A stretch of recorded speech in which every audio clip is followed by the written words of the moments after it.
Lloyd begins wearing rings and a crown when Javier asks why he is doing this. He replies that he dares to appear before such a great and wealthy man. He claims that to breathe the same air as him is a privilege, arguing that all they poor people do is waste good air and produce carbon dioxide, which is not right when one sits on a couch. He pretends to act poor, saying he is sorry for not knowing who the Dragon King is and asks to be flogged until the Dragon King is satisfied. He then resumes his act as a rich man, throwing gold coins and insisting that the Dragon King should take this and become wealthy, declaring that he is a lowly fool. He pretends to be poor again, exclaiming that it hurts his lord, while immediately switching back to his rich persona, stating that the road to wealth does not come without pain, calling himself a future rich fool. He acts poor once more, stating that he willingly accepts this pain and requests even more as he showers gold coins around him. He calls attention to himself, saying to look at this beggar and to take as much as he wants until he can take no more, throwing a gold stick toward Javier. Lloyd expresses that all these riches make him incredibly happy, prompting him to dance. Javier thinks this is a bad sign, as it is starting to look fun. Suddenly, Lloyd feels something and throws all his accessories away, exclaiming that he is hungry and that a wealthy man must never feel hunger. Javier reflects that Lloyd has the mindset of a typical poor man when he takes a plant out of his bag and comments on how amazing this place is, stating that he simply digs and something pops out from the ground. Peepodong arrives with some food and Lloyd inquires about what is in the pot. When Peepodong opens it, Lloyd exclaims that it is kimchi and questions whether he is in heaven. He begins to eat when Javier moves closer and observes that it does not seem like the Dragon King will wake up anytime soon. He asks Lloyd how long he plans to keep this up. Lloyd responds that he intends to do it forever. Javier considers that he really could sustain this forever and then some, but eventually they will need to return to the estate, as there are several matters he needs to manage there. Lloyd states that of course they will return, but he cannot give up his membership in the Dragon King Club, believing that opportunities come to those who are patient. Just then, the Dragon King hears some noise and wakes up. He thinks about how long he has been asleep and how many days have passed. He reflects on being Verkis, the Dragon King, recalling that one day, a small girl was suddenly transported here from another world. He considers how to articulate it, realizing that he gradually developed feelings for her, and that explaining everything is a hassle. Nevertheless, they ended up getting married. End of story. As he tries to get up, his hand trembles, and he remembers that she told him before she left on a trip that he must contact her every morning as soon as he wakes up. A system appears with a flash, and the Dragon King acknowledges that he can still call her. It is better late than never. However, she blocks his call. He wonders what is happening, realizing that she has rejected his call and that he is in big trouble. She must be extremely mad, and he anticipates receiving quite an earful when she returns. On the other side, the lady expresses that she is very, very upset because he never implemented the benefits of the Dragon King Club that he promised he would. She adds that even though she asked him to call her, he has not done so, and she is so worried about him that she cannot sleep at night. The Dragon King thinks she sounds just like a nightingale chirp, chirp, chirp, and he wishes she would keep going. However, he quickly realizes that she will be very angry, and he should try to please her. He decides he will teleport to her right away, but then he thinks that is too much work. Just then, Lloyd approaches and asks if something is bothering the Dragon King. The Dragon King opens his eyes and responds that Lloyd scared him, questioning whether he is some monster from hell as Lloyd bows in front of him. In the background, lava bursts forth, but Lloyd does not pay attention to it. He addresses the Dragon King, expressing that it seems something is bothering him and offering his assistance. The Dragon King responds with surprise, noting that Lloyd appears super obsessed and that he almost killed him just now. Lloyd replies that the Dragon King made him expend energy unnecessarily by alarming him and causing him to jump, stating that this must be a crime punishable by death. The Dragon King thinks he really likes this guy. How does he know him so well? Meanwhile, Lloyd reflects that this is a secret sales tactic, considering what makes the product he wants to sell attractive, and contemplates his customers' needs. He realizes that these concerns are actually at the bottom of the priority list. What truly matters is whether the customer likes the person selling the item. As the Dragon King looks at him, Lloyd transforms, adopting a cunning expression like a fox, and the Dragon King concedes that he would like to hear what is on his mind. Lloyd enthusiastically affirms that he will do whatever he can to help him. The Dragon King asks Lloyd if he does not have a girlfriend, and upon seeing his face, comments that there is no way he could have won, and that he has definitely never been married. The Dragon King questions how an unpopular man like Lloyd could understand the problems of a married man. Lloyd responds that while he may be unpopular with women, he was once a child who observed his mother and father at home. He adds that it seems the Dragon King is having trouble with his wife, explaining that whenever his parents fight, he always acts as the mediator. The Dragon King reflects that perhaps he should trust Lloyd just this once, conceding that the girl he means is indeed his wife. Lloyd tells the Dragon King to wait, suggesting that moving his lips and tongue might be too strenuous. He proposes to guess the problem, instructing the Dragon King to respond with either an "uh-huh" or an "ah-ah" as he notices the Dragon King blush. The Dragon King thinks to himself that this guy is really good. He has officially secured second place in his heart. He realizes that he cannot allow the Dragon King to strain his lips by having to explain his situation. He thinks it is time for some profiling, noting that the world's laziest husband has not seen his wife in a whole month. He considers that if this woman is willing to marry a dragon like him, she must be extremely warm-hearted, with no children and plenty of money.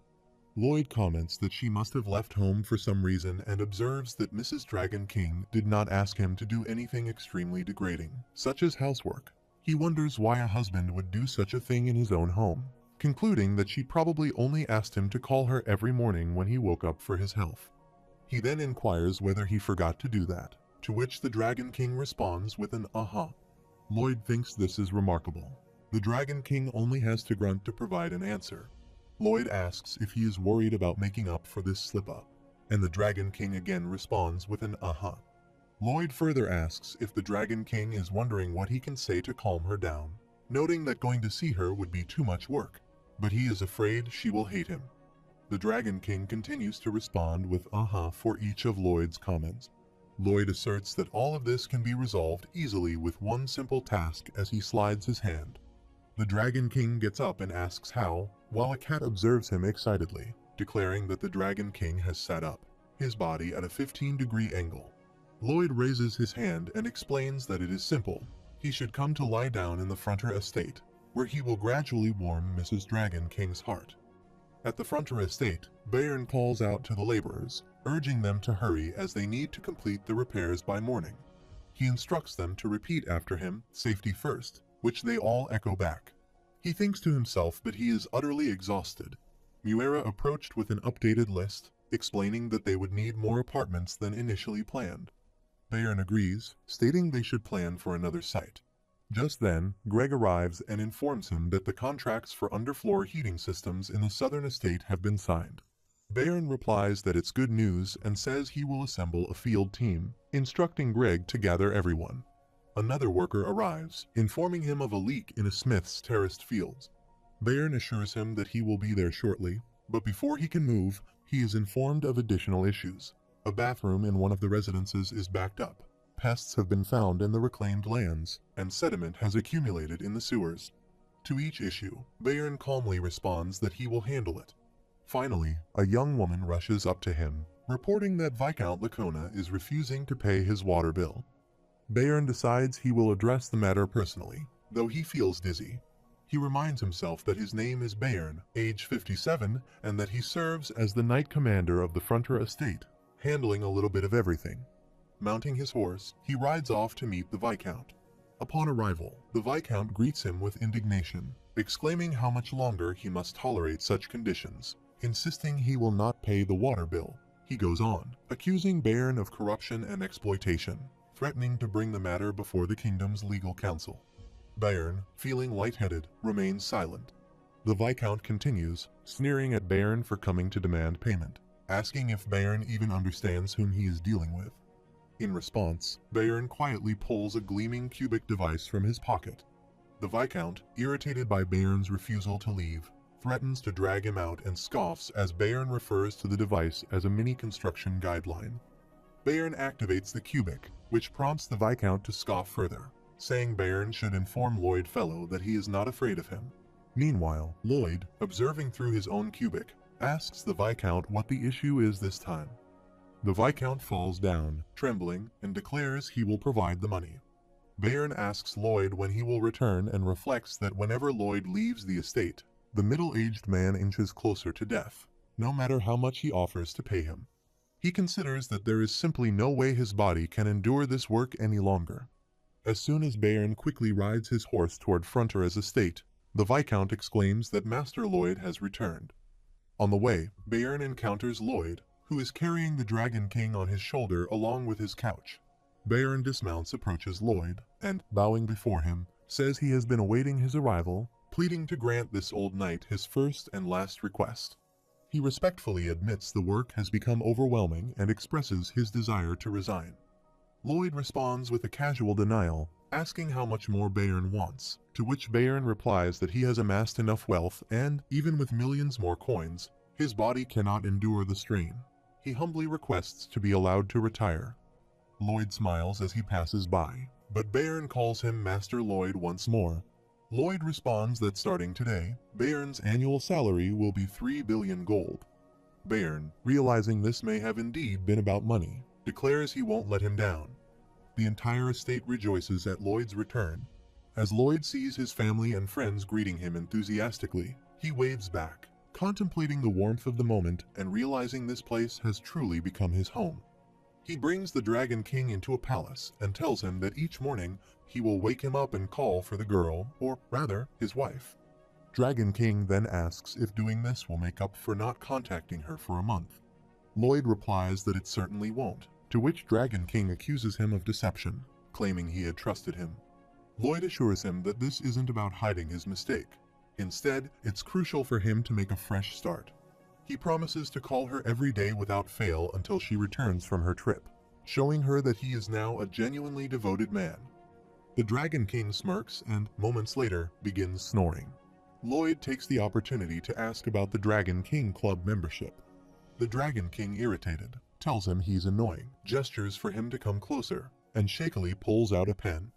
With an unsteady hand, he marks something on the back of Lloyd's neck, muttering that it's a bit crooked, but will have to do.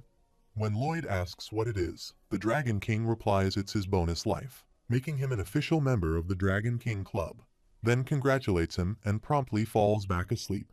As Lloyd and Javier step outside, Lloyd whispers that it's done. It's finally all done. When Javier inquires what he means, Lloyd explains that he is now the richest man on the continent of Laurasia and plans to have Bayern, who is also resting soundly, handle anything that may arise. He notes with satisfaction that his guard knight has ascended to the rank of Grand Master. He has the Dragon King as his patron, and with an extra life granted, he is truly invincible. Lloyd declares that today marks the beginning of his leisurely life, imagining that nothing could possibly interfere with it. Javier then expresses his gratitude, prompting Lloyd to ask why. Javier explains that he recently heard many things in the village. Bayern has sent his 2 children to the capital for their studies, something they could never have afforded before, as they were once too busy struggling for food to even consider education. Javier mentions an official named Greg, who has shown great talent with machines and is now using his free time to create things. Others have taken up drawing, music, and other pursuits. Each has found a dream, whereas, in the estate's days of poverty, everyone had only one dream to avoid starvation. He calls Lloyd Suho Kim and tells him, who walks beside him, that he has given the people so many dreams. But Lloyd, turning thoughtful, asks what Javier truly thinks of him, revealing his own doubts. He is, after all, a fraud who stole the body of his lord's son. He wonders if Javier has never been suspicious of him. Javier remarks that he is grateful to have come to this world, leaving Lloyd momentarily surprised. Suddenly, they both detect a strange odor, feeling a wave of disgust. At that moment, the system window appears, notifying Lloyd that the number of people he has saved stands at 18,124,392. Observing this, Lloyd thinks to himself that the moment he has been waiting for has arrived, anticipating he will feel better once his DP recovers. However, his relief turns to shock as, right before his eyes, the number begins to drop by 1, then quickly plummets. He stares at the screen in disbelief as, within moments, the count reaches 0. The scene shifts to a celebration festival, where everyone is enjoying themselves. Greg calls out to Javier, noting he does not see Lloyd and asking if he has spotted him. Javier is transported back to a flashback where he asks Lloyd what is wrong. Lloyd replies that he has just remembered something urgent he needs to attend to and instructs Javier not to follow him as he walks away. Javier protests, stating that his homecoming party will start soon, to which Lloyd ominously replies that there may never be another party again. The scene transitions back to the present at the festival, where Javier is immersed in the music and expresses his belief that Lloyd has gone to do what he must in order to ensure there will be many more parties in the future. Meanwhile, Lloyd runs away, exclaiming that this is the ending spoiler. At that moment, the system notifies him that the ending spoiler uses his CP to catch a glimpse of the ending scene for this storyline. Another notification informs him that the CP required for a third glimpse is 80, while his current CP stands at 192. Another notification appears, asking Lloyd if he would like to use the ending spoiler. He immediately thinks that, of course, he wants to see it. Lloyd arrives in a blank space filled with darkness, where he calls out to Suho, expressing his hope that Suho is observing this moment. He reassures him that there is no need to worry, as this is not the future that will actually come to pass. As Suho approaches, Lloyd explains that this scenario is merely one of the bad endings he could face if he foolishly neglects to view the ending spoiler. He emphasizes that if he does not take action after seeing this very ending will indeed occur. He reflects on the day he saw his DP drop to 0, noting that every day that followed was so peaceful, with nothing occurring until, about 3 years later, everything changed. Lloyd recalls a meeting with the Count and Countess, who were enjoying a leisurely horse ride. Meanwhile, at the festival, elves play music while the Count and Countess dance, celebrating the vibrant atmosphere around them. Lloyd recalls that it was an ordinary day. The two had set out for their usual ride when suddenly, Piporong cut across their path, startling them and causing them to stop their horses. As Lloyd calls out their excellency, the Count falls from his horse. Suho, shocked, thinks to himself that this cannot be happening. Lloyd reflects that this incident occurred about a month prior, noting how the Countess never left the side of the Count's coffin. Just as he had mentioned, she truly never left. Suho, in disbelief, shouts that this is ridiculous and accuses Lloyd of lying. He insists that he saved both of them, affirming that they are perfectly fine and living a happy life. Lloyd, feeling disoriented, admits he did not attend Julian's funeral. He explains that while Scheherazade had briefly left to teach a class on sword fighting, someone had come looking for Julian. It was a robbery, plain and simple, and he recounts how Scheherazade had gone mad when she remembered that someone had stabbed the Count. Lloyd explains that Scheherazade insisted on volunteering to fight in a small regional war, running onto the battlefield alone, seemingly devoid of any will to live. He reflects that this was not surprising. Their dear queen eventually became a tyrant, and one day she lost one of her arms. After that, as he had read in a book, Terms and his family were assassinated by another faction in Isfahan. He recounts that Sir Blanc followed Queen Alicia's unreasonable orders and met his demise, while Arash, who had left their estate, died in a hunting accident. Melika succumbed to dehydration from being unable to eat anything, and Solitas retreated once again into the dungeon. Suho interrupts, insisting that Lloyd stop talking. Lloyd laughs, asking if Suho does not want him to continue, as every single person met a tragic fate. Enraged, Suho charges at him, looking around for a messenger and demanding to know where he is, commanding them to turn this off. Lloyd states that now that he has witnessed this ending, he should realize that he cannot simply stop it all. Suddenly, he chokes and vomits blood, collapsing onto the table. He reflects on how he has lost everything, feeling powerless to change the outcome. Suho races back to his estate, consumed by the fear of losing everything again. He resolutely declares that he refuses to suffer such a loss for a second time, vowing that he will not stand by and allow this to happen. Draggy splashes in the water, enjoying a bath with Bybom, who cheerfully announces that it is morning and time to rise and shine, reminding him to call for Mrs. Dragon King. Meanwhile, Lloyd wakes up unexpectedly, startled by a loud noise. Dragon King, still disoriented, asks what that was, claiming he has never heard such a terrible sound in his life. Lloyd laughs, proclaiming that his ability to wake people is out of this world and insists it is time to get up and call for the missus. Dragon King acknowledges this and attempts to call her, but she cuts the call once again.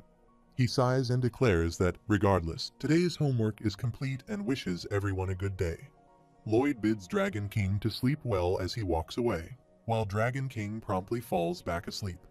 Lloyd's thoughts drift to the potential accidents that may befall those around him. On the other side, Piporung calls out to Baibong as he joins them in their water bath. Shortly thereafter, Lloyd returns to Dragon King, contemplating the truth that no matter how hard he tries to prevent calamities before they happen, he cannot stop them. He realizes he needs to find the root cause of such supernatural problems. Perhaps the Dragon King holds the answers he seeks. Dragon King expresses that Mrs. Dragon King is really angry with him, to which Lloyd responds by asking for a moment of his attention. Dragon King replies that this is nice and drifts off to sleep. Lloyd thinks to himself that he knew it. This sleepyhead, who finds even breathing to be a chore, will never answer him. Nevertheless, he reminds himself that he is Suho Kim, the man who tamed the Dragon King and laughed at the thought. He declares that his majesty is actually from another dimension, but Dragon King merely responds that if that is the case, he should go back to sleep. Lloyd insists that he has saved those around him from an unfortunate fate, and Dragon King retorts that this is very nice of him, but it is a shame. Lloyd points out that they are still destined to face that same fate and die. The next day, when Dragon King wakes up, he finds it strange that he should have heard a sound horrifying enough to wake the dead in every dimension by now. He looks over to see Lloyd sitting in a chair in front of him, fast asleep. The Dragon King asks Lloyd what he is doing and why he didn't wake him. Lloyd, with a smile, replies that he forgot, claiming he forgot to wake up for the past 10 days. The Dragon King becomes shocked and starts to sweat, asking for clarification on what Lloyd just said. Lloyd chuckles, assuring him he is just kidding, but adds that it could very well happen if the Dragon King does not listen to his questions in their entirety. The Dragon King retorts that there are limits to how much slack he can cut someone and questions whether Lloyd understands how easy it would be for him to wipe out Lloyd and his entire clan. In response, Lloyd kneels down in front of him and acknowledges that he is well aware of the enormous risk that comes with threatening the Dragon King. He then poses a thought-provoking question. What would the Dragon King risk by not listening to him? Lloyd continues, explaining that while the Dragon King could cut off his arms and legs and burn the village to the ground, he would ultimately have to find someone else to wake him up. He paints a humorous picture of the Dragon King having to get off the sofa, imagining the hassle of going down to the human village and searching for someone who rises at a decent hour. Lloyd describes how his legs grow heavy and the bottoms of his feet begin to burn, lamenting that he is losing precious sleeping time. The Dragon King tells him to stop. Lloyd responds that he has finally found someone to wake him up, but that fool sleeps in later than he does. Dragon King interjects once more, insisting that Lloyd stop. Lloyd then explains that he will get rid of him and go down to the village again, noting that he checks the village every morning to see if anyone wakes up easily. Dragon King shouts again for him to stop, prompting Lloyd to complain about how much of a pain this is. The Dragon King interjects, saying enough and pleading for Lloyd to make it stop. He acknowledges that he has more to lose than Lloyd does, conceding that Suho Kim has won. Lloyd reflects on this victory and wonders if the fates he has altered are returning to their original course, to which he receives confirmation. Meanwhile, Javier, feeling underappreciated, grabs his sword as he overhears their conversation. The Dragon King explains that this is how fate works. It is like a bowstring. Curious, Lloyd asks what a bowstring is. The Dragon King demonstrates this concept, explaining that no matter how far he pulls the bowstring or tries to manipulate it, it always returns to its original state and resists any changes even more than before. He describes this as the enforced fate phenomenon, likening it to a rule that can never be broken. Lloyd inquires if there is no way to stop it. The Dragon King responds by asking if Lloyd did not understand the meaning of never, asserting that no one can do anything about it, not him, not the King of Hell, and not even the Archangel. The Dragon King then asks Lloyd if he has ever played a game. Lloyd bows down in front of him and replies affirmatively. The Dragon King continues, stating that even if the game is open world, he still operates within the confines of the game's programming. He explains that this world is also a game within a game. He describes it as a simulation within a simulation, another dimension. Lloyd, however, poses the question of whether there could be a secret option, a way to discover it. The Dragon King responds with a bemused tone, suggesting that he and his entire family may simply be a line of code, and he admits that this does not bother him. Lloyd asserts that because he feels everyone is alive, their existence matters, even if they are merely bits of code. He declares his determination to save everyone. Outside, Javier continues to stand, while the Dragon King marvels at Lloyd's incredible tenacity, referring to him as the Jewel of Truth. Shocked, Lloyd looks at the Dragon King as he explains that it is a legendary gem said to answer any question and may provide the answer Lloyd is seeking, particularly regarding how to counter the enforcement of fate. Lloyd rises and politely asks if he may pose one more question. The Dragon King interjects, urging him not to, revealing that the gem is located in the Mermaid Kingdom and wishing him a nice trip. Lloyd expresses his gratitude, stating that the skeleton core will be in charge of waking him up each morning. He then turns to leave, calling out to Javier and inviting him to accompany him to the Mermaid Kingdom. Lloyd and Javier fly on Jigoming, and Javier asks if it wouldn't have been easier to request the Dragon King to transport them directly to the Mermaid Kingdom. Lloyd lies down and responds that Javier truly lacks common sense. The Dragon King could eliminate them in an instant with the flick of his pinky. He emphasizes the need to be cautious about how much they disturb him, adding that he already has all the leads he needs to reach the Mermaid Kingdom. Upon their arrival in Cremo, the city of commerce, Lloyd reflects that, according to the novel, the Mermaid Kingdom is said to be hidden in the roughest seas, which would imply that it lies in the northern sea of Laurasia. He notes that this area is popular with whaling boats that depart from Cremo Harbor, determining that if they wish to find the Mermaid Kingdom, they should begin their search here. As they observe the harbor, a person calls out for others to move their ship, stating that if he cannot see, he is blocked in. The individual mentions pottery from Isfahan, noting that they have too much stock, which has resulted in lower prices. Lloyd looks around and thinks to himself that this place has become significantly busier since the last time they were here.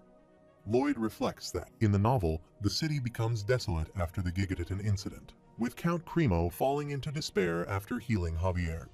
Child beggars litter the streets, and the place is overrun with vagrants. However, as he observes people enjoying themselves around the city, he realizes he has contributed to this happiness. He had believed this place would thrive, but seeing it in person frustrates him. Trembling, he thinks he should have asked for more money and becomes emotional, prompting Javier to think to himself that he knew it. Lloyd truly is a warm-hearted man. Lloyd acknowledges that this success is all thanks to him, and he regrets not asking for a commission, even just 2% or perhaps 1%. Suddenly, Count Cremo rushes toward him, exclaiming that it has been ages since they last met. He calls Lloyd their hero, Cremo's savior, and adds that Lloyd is still his type, laughing as he embraces him. Lloyd retorts that he sees Count Cremo still isn't his type either, clarifying that he has come because he has a favor to ask. In response, Count Cremo lifts him high into the air. Count Cremo and Lloyd enter and sit together, with Count Cremo expressing his desire for Lloyd to find a whaling boat that can take him to the Mermaid Kingdom. Lloyd acknowledges that he knows he is asking a lot, but he assures him that he has his reasons. In response, Count Cremo clarifies that it is not an issue of reluctance. He knows of one extremely talented captain who is, unfortunately, infamous for being a pathological liar. Count Cremo explains that whenever the captain is drunk, he claims to have traveled to the Mermaid Kingdom in his youth. He adds that if Lloyd does not mind dealing with someone a bit eccentric, he will introduce them. Lloyd thinks to himself that this arrangement is working out perfectly and finds it surprisingly easy, clenching his fist in determination. After a while, they arrive at the harbor, where Lloyd inquires how the captain had been invited to the Mermaid Kingdom. The ship captain responds by singing, explaining that the mermaids determine whether someone is an ally or a foe based on their singing. Lloyd, taken aback, asks what the captain just said, while Javier shakes his head in disbelief. Lloyd inquires if there is no other way to gain entry, asking if he could sing instead. The ship captain replies that if that were the case, only his fine-looking companion would receive an invitation, not Lloyd. In response, Lloyd admits that he is not a very good singer, prompting Javier to remark that this is an understatement. Lloyd silences him with a pointed look. The ship captain chuckles, explaining that he doesn't quite get it. He recounts how, when he was younger, he fell into the sea while gazing out at it. The boat did not realize he had gone overboard, leaving him behind. It was at that moment that the mermaids appeared. He recalls feeling terrified. Their size instilled such fear in him that it felt as if they could tear his head off as easily as one might pluck an apple from a tree. He then shares a memory of something his grandfather had told him. If he sang to the mermaids, they could determine whether he was an invader or not. He asks Lloyd how he thinks his singing turned out as he reflects on the incident when he fell into the sea, surrounded by mermaids, and began to sing. The ship captain describes his singing as resembling a horrifying banshee scream. At first, the mermaids grimaced, seemingly unable to endure it, but then they began to smile. He explains that the mermaids do not listen for rhythm or tone. Instead, they pay attention to the truth of one's heart. As Lloyd thinks about his family, friends, and employees, he then turns to the ship captain and states that he will hire him and his ship, instructing him to take them to the Mermaid Kingdom. He reflects on how, in the beginning, he was solely focused on making a great deal of money for himself. However, the ship captain responds that it cannot be done at the moment since it is not the whaling season. Lloyd realizes that he no longer cares about the money and hands the ship captain a bag of gold. The captain accepts it with a smile, indicating that they will depart in 10 minutes. After the allotted time, they all board the ship, and the captain announces their readiness to set sail. Lloyd stands at the bow, contemplating his choice not to ride Jigoming or Draggy, opting instead to sail for a month to reach their destination. Lloyd contemplates that the mermaids might perceive them as a threat. This thought highlights his desperation. All these individuals were originally destined for sorrow, yet by chance, he had given them the gift of happiness. The ship captain remarks that the mermaids have likely surrounded their boat already and are particularly vigilant about protecting themselves from intruders. Lloyd glances at Javier, who nods in agreement, acknowledging the truth of the captain's words. Peering over the edge of the boat, they observe thousands of mermaids below the surface. Lloyd takes a deep breath, determined to defend the happiness of his people at any cost. He implores the great mermaids for their assistance and begins to sing. As the mermaids emerge from the water to hear his song, Javier listens intently and reflects that this is the essence of Suho Kim. However, the mermaids find his loud voice unbearable. Their ears begin to bleed in response to the cacophony. In a furious reaction, they launch arrows at the sail to disable it. Lloyd nearly tumbles into the water, but manages to grasp the side of the boat for support. The ship captain witnesses this and declares that it is a declaration of war, signaling a full-scale attack as all the mermaids rain arrows down upon them. Lloyd shouts for the ship captain to turn the boat around, urging everyone to flee and escape. He insists that the captain had previously assured him that singing from the heart would work. The ship captain struggles to maneuver the vessel and asks what is wrong with Lloyd, expressing frustration that he told him to sing, not to recite a curse. Lloyd's anger escalates as Javier attempts to deflect arrows with his sword. He questions whether it is truly Javier's sincere wish to invade the Mermaid Kingdom and expresses his disbelief. Lloyd asserts that he does not share that intention and implores Javier to stop mocking him and take action. He emphasizes the need to avoid attacking the mermaids, asking for just enough time to turn the boat around and escape. Javier leaps into the air, declaring that such a task is easier said than done, and unfurls his magical wings. All the mermaids fix their gaze upon him, and the leader mermaid commands the others to cease their attacks.